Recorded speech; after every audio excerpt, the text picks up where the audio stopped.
Time appropriate greetings to everyone out there, and this is Philosophy Roulette number 40, where we grab a article of philosophy and read and review it live. No pre-readings, no nothing. Let's go. We just did this How Verbal Reports of Desire May Mislead by an Alex Gregory from 2017 in Thought. Let's just, let's just go 2016 and see what happens. No, we're not doing more grounding. I don't want to talk about grounding. Indiscernibility does not distinguish particularity. Okay, whatever. Okay, wait. Just saw this. You know what? Did I just do 2016? You know what? Let's go to 2018. Spin roulette, and we get Multilocation and Parsimony. Why not? Yay, it's here. Alright, so this is what we're going to do this morning. Multilocation and Parsimony by a Justin Mooney.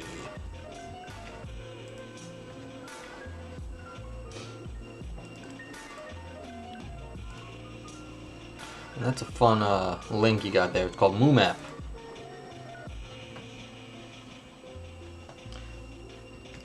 MooMap 5 to be specific. If you want to grab the link and you're in the chat room, you can just type !paper and we'll send you a link to here so you can follow along if you so choose. So here we go. UMass Amherst.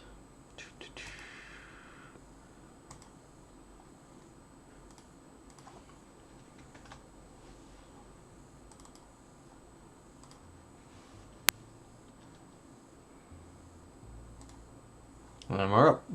Alrighty.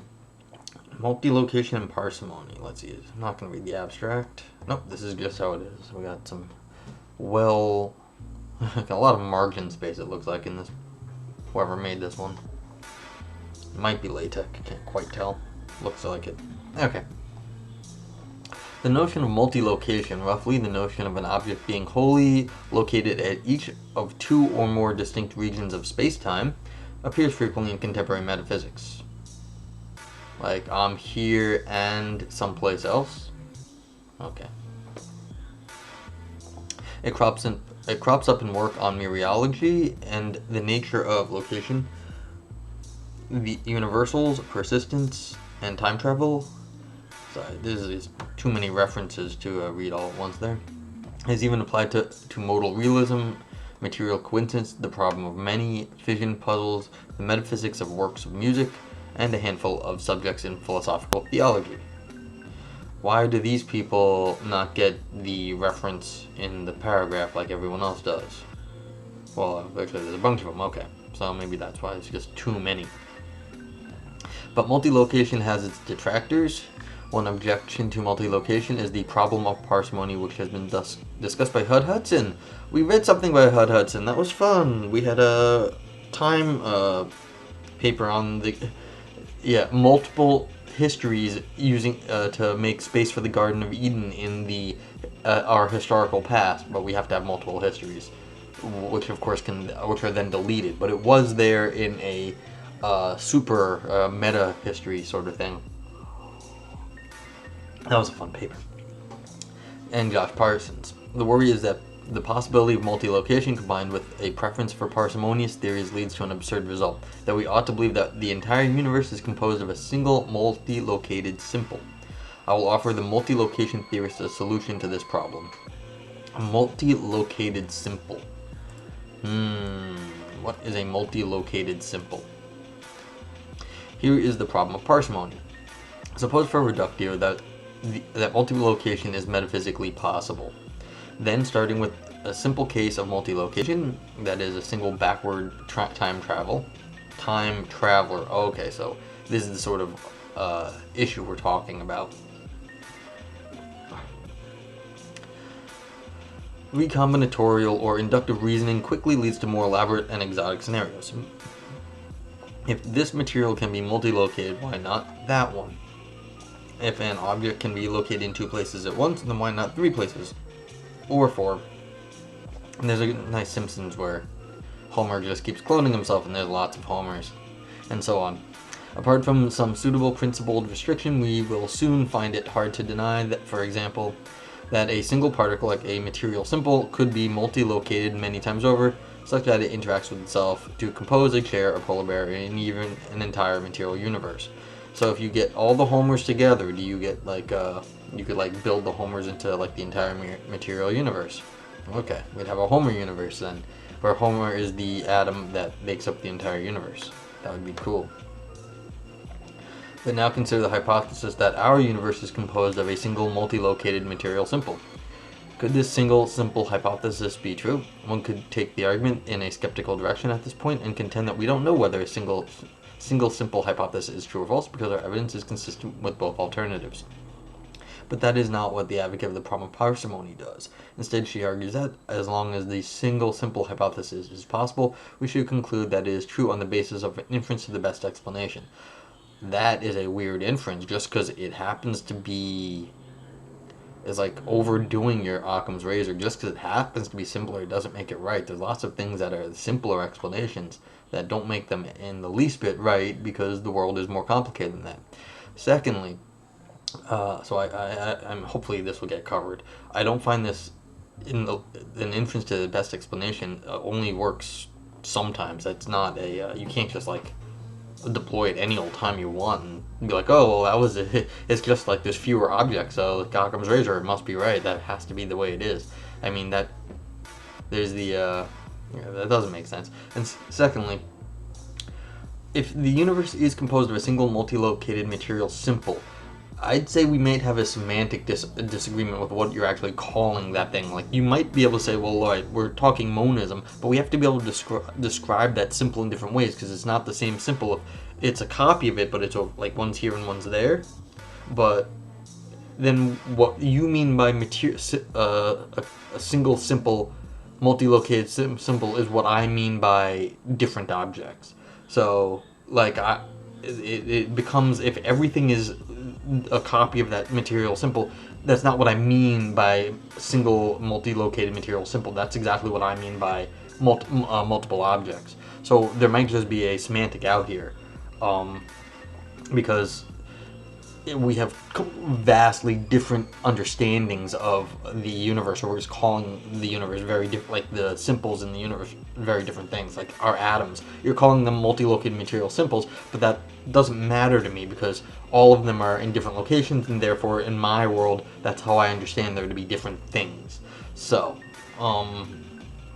two questions right here at the get-go about what exactly the problem is and one potential way that it might be not so bad. Okay, continuing. The thought is that the single simple hypothesis explains our empirical evidence just as well as the rival view that our world is composed of something like lots and lots of distinct material simples, the many simple hypothesis. So in terms of explanatory power and scope, the single and multi-simple hypothesis are on par. And sure, the former is much more ontologically parsimonious than the latter. So, given the criterion of theory selection which recommends the most parsimonious or otherwise equally good competing explanations, we ought to infer that the universe is composed of just one simple.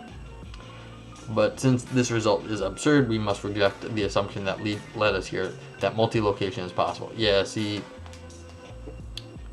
I'm not.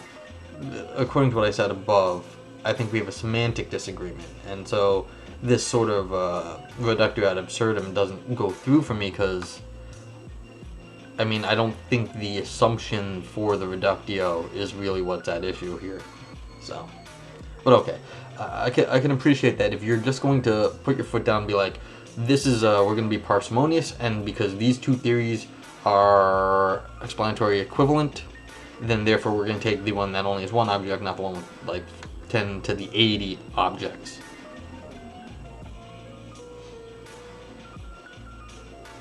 I mean, you can see it already in that our world is composed of something like 10 to the 80 distinct material simples. It's already I mean, it's not like infinity, but this is an unbelievably big number. And it's like, well, might as well just call that the infinity of objects, and then we've got one object that's copied in an infinity of times, or we've got an infinity of objects, and it's like, well, so what are we arguing over here then? Okay. But let's assume that this is the state of the universe, the state of the discussion at the moment, and I'm just wrong, which is mostly the case. As Hudson notes, there are a number of ways to resist this argument. We might deny, oh good, Hudson's smart. We might deny that a whole universe could be composed of one part by endorsing some principled restriction and multi-location. Well, that's ad hoc, but we could. For example, one might think that there are causal restrictions which ground diachronic identity, and that these restrictions prevent the recombinatorial step in the argument from going through. Other options include denying that we ought to prefer parsimonious theories, I mentioned that, or denying that a single simple theory is more parsimonious as rival. Yeah, these are similar sort of things. But I think there is a better response available. Maybe it'll be what I said. Set the simple aside for a moment and consider instead the world of ordinary perceptual experience. Okay, not what I was thinking. Good. I am not the first to observe that appearances regarding what objects there are and how they inhabit space and time are one prominent aspect of our perceptual experience. For example, there appear to be objects such as trees and dogs, but not tree-dog composites. Trogs. I mean, come on. Why would you do that to trees or dogs? That's just mean. And these objects appear to persist through time under certain conditions and to go out of being under other conditions. But most salient for the present purposes is this: objects occupying different places at different space at the same time appear to be distinct from each other. Objects occupying different places at the same time appear to be distinct from each other. Okay, good. I got scared there for a sec. I doubt there is an effective way to argue for this latter claim, so I will simply recommend it as a plausible interpretation of ordinary experience. Okay. Different places at the same time.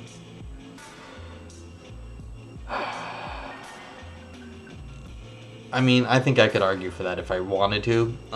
Maybe you could do it along phenomenological grounds, that in your phenomenological, the way you receive the world, if you, there's a phenomenology of how you think of an object as an object, and the fact that the two objects are relative to each other is how you understand them. They can't be, these are just me rambling, but this person doesn't want to do it. I'm pretty sure you could argue for this, but let it go because it doesn't matter for right now. This could be argued for, I think so, but it's a reasonable thing to just grant also. This observation won't get us very far unless we assume that we should not be skeptics about perceptual experience. Fortunately, this is just the assumption. Fortunately, this assumption is dialectically appropriate because one who rejects it is not either likely to advocate or be worried by the problem of parsimony. Okay, fair. This is clearly true if successful inferences to the best explanation provide knowledge of the explanation inferred, since no skeptic about perceptual experience will grant that we have the sort of scientific knowledge that is entailed by knowing that the single simple hypothesis is true. I'm beating up on skeptics now. But even if successful inferences to the best explanation do not confer knowledge of the inferred explanation, a skeptic about perceptual experience will not take for granted much of the data that the single simple and multi-simple hypotheses are competing to explain, such as the empirical data which support the thesis that at many distinct locations in the external world there is some simple or other. For this latter reason, the skeptic is not likely to concede that the single simple hypothesis is the uniquely most parsimonious explanation of the available data. Alright, so what was that again? Yeah, they wouldn't take any of the sort of intuitions for granted that would lead to the single simple hypothesis, and so why would they bother? I mean, it's like, yeah, they're not gonna think that just parsimony. Why would a skeptic just assume parsimony is right? Anyway, to see this, consider the skeptical hypothesis that one is dreaming Cartesian ego in an otherwise empty universe.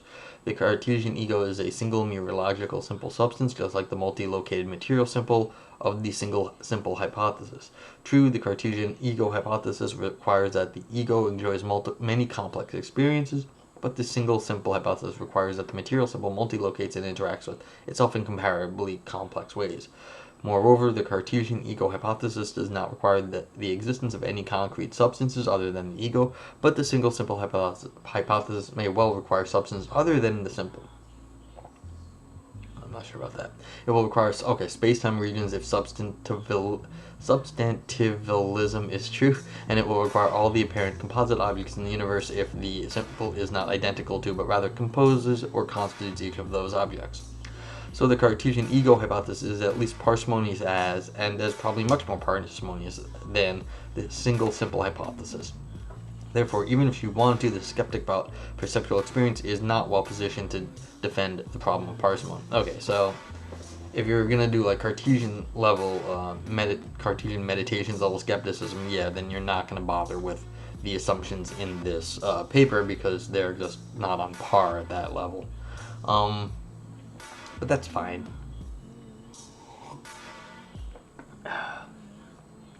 So it is dialectically appropriate to assume that the way things perceptually appear is evident of the way they are.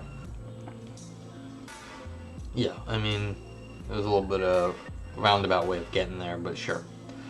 That I appear to have hands is evident that I have hands, even though my hand experiences are indiscernible from my experiences that I might have while living in the unenviable life of a brain and a bat. Oh, I see where they're going. Okay, so they had to back this up because they want to get some everyday experience.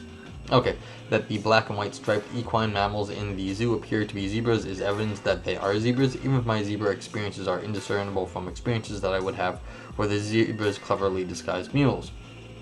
What goes for appearances in general goes a fortiori for appearances of distinctness between objects.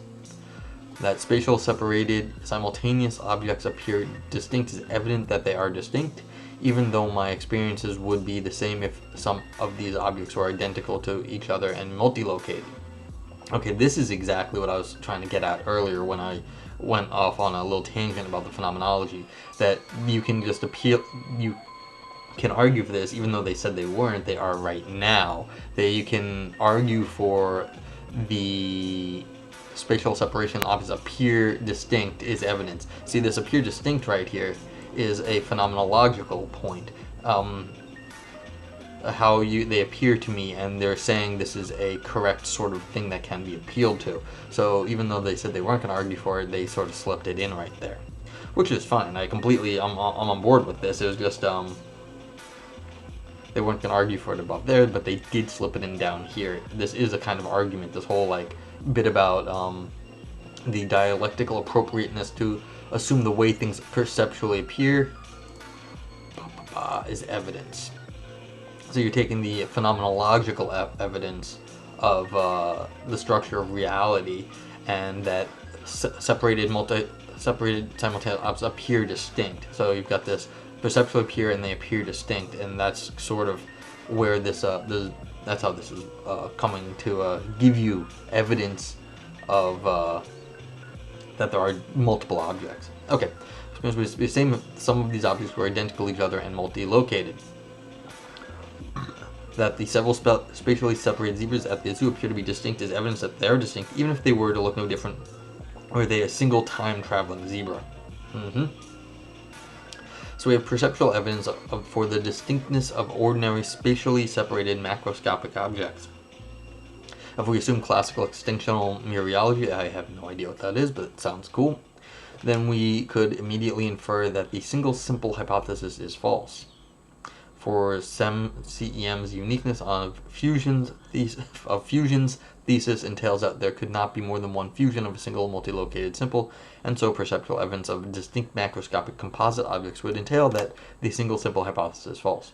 But I think friends of multilocation should reject CEM, including its unique fusions thesis, for consider a swarm of particles that is multilocated at disjoint regions R1, R2, which composes a dog at R1 and a cat at R2. So you're taking all the dog stuffs and relocating them in different spots and building a cat out of them, assuming that the dog and cat can be made into out of the exact same stuff. Intuitively, the cat and dog are distinct, even though they are fusions of the same particles. So friends of multilocation should reject the unique fusions thesis. Okay. I mean, it's like, you're very mean to trees and dogs and cats, man. It's not cool. Conceptual, I mean. Nevertheless, I think we do have evidence for the distinctness of simples, because the point I made about perceptual evidence seems to be an instance of a more general principle that encompasses other kinds of evidence too. I suggest that it's not just perceptual evidence of spatial separation that is evidence of distinctness, rather any evidence of spatial separation is evidence of distinctness. Any evidence? Alright, we'll have to qualify that somehow, because I mean, you could be like fooled that things are distinct, it'd be some sort of illusion, but why would that, I mean, that would be, yeah. Anywho, to see that this claim is plausible, consider the following: whether I see them myself or hear about them from a trustworthy eyewitness or infer their existence from indirect evidence. Evidence that there are black and white striped equine mammals at the zoo is evidence that there are zebras at the zoo. Similarly, the natural thing to say about the location of objects is that whether the evidence comes in the form of perceptual experiences, testimony, or something else, evidence of objects which are spatially separated from each other is evidence that these objects are distinct. So it's just because someone says so, that gives you evidence. Okay, people are known to be wrong, but people are also known to be right sometimes. So for example, if we have indirect evidence in the form of gravitational anomalies that there is some unknown celestial body inhabiting a certain region of space, and also at the same time an unknown celestial body inhabiting another region of space very distinct from the first, this is prima facie evidence that there are two distinct celestial bodies causing gravitational anomalies. Whether perceptual or not, evidence of the spatial separation is evidence of distinctness. I mean, this is sort of like a definition though. I mean, that's how we separate things, objects at least quite often, is that if it ain't in the same spot, it ain't the same object, and it's sort of almost definitory. So sure, I mean, it was just appealing to a definition here. I don't know what you mean by evidence, but it seems like this is how we understand it. This is getting back to the semantic point I was making towards the very beginning of this paper.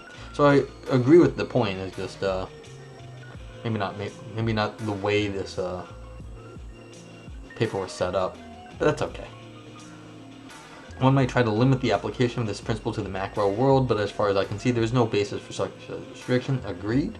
While the micro world and macro world are different in important ways, it is not clear that any of the differences are relevant to the evidential value of spatial separation vis-a-vis distinctness, apart from some argument that there is such a relevant difference. Restricting the scope of the evidential value of spatial separation to the macro world seems hardly less arbitrary than restricting its scope to, for example, things smaller than planets.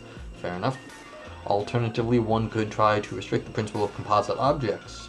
One might, for example, propose the following mereological thesis: when the use of x's fused to form composite objects y and z, then y and z are spatially coincident if and only if y equals z. This thesis, okay, this is right here is the crux of what I feel like the whole thing is here. This identity, actually, because on the left of the identity, the y, that's over on the left, and then the z is over on the right. So the highlighted z is over here, and the y is here, and so the y and the z look different, but then you're saying they're equal with this symbol right here, this thing there. And so it's like you've got evidence they're different because the y is over here, it has a different shape from the z, and so then you've got this equals here, and so it's like, well, we can put them together assuming an equivalence. And it's like, well, if you can do it at this level, this is really what it comes down to. If you can do it here, then you can do it other places. But this is alright. But like, when I've thought about this sort of thing before, I was taught about this sort of thing before, this is really where everything comes down. It's like understanding of the relationship between two symbols or two anythings in some sort of relation. And sometimes the relation is that they are the same, even though one's over here on the left and one's over here on the right, and the symbols in between are someplace else. Okay.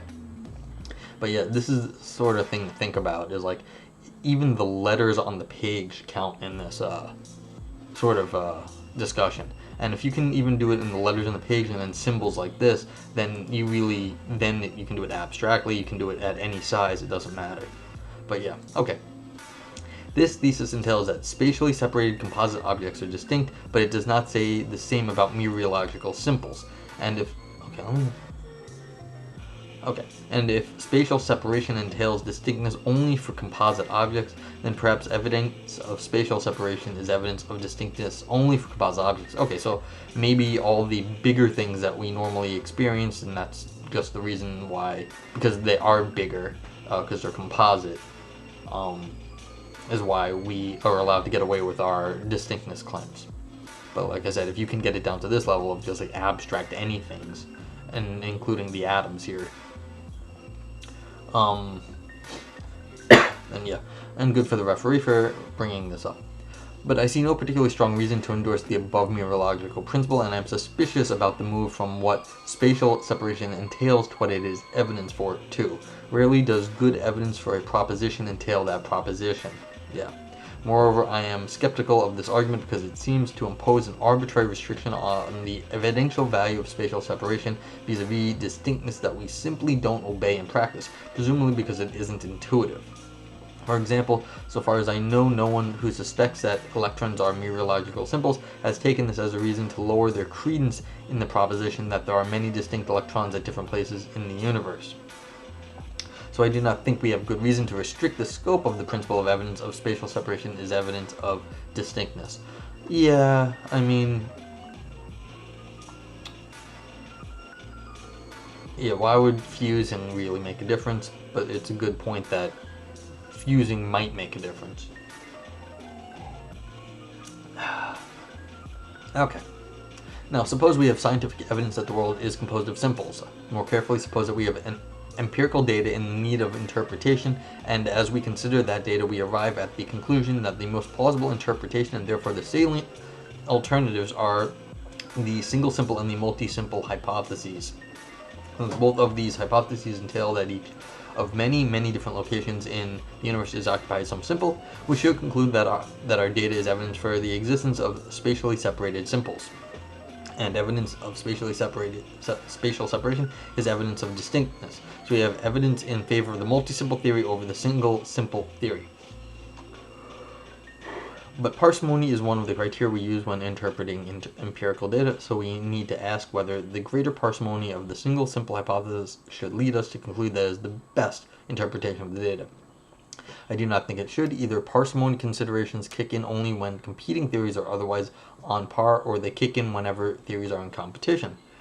If the former, then, given that the data are best interpreted as indicating spatially separated simples, and this in turn is evidence favoring the many simple theory, parsimony considerations do not arise. If the latter, then the problem parsimony succeeds as an argument against multilocation only if the parsimony of the single simple hypothesis carries enough weight to neutralize or defeat the positive evidence for the multi-simple hypothesis. My intuition is that it does not.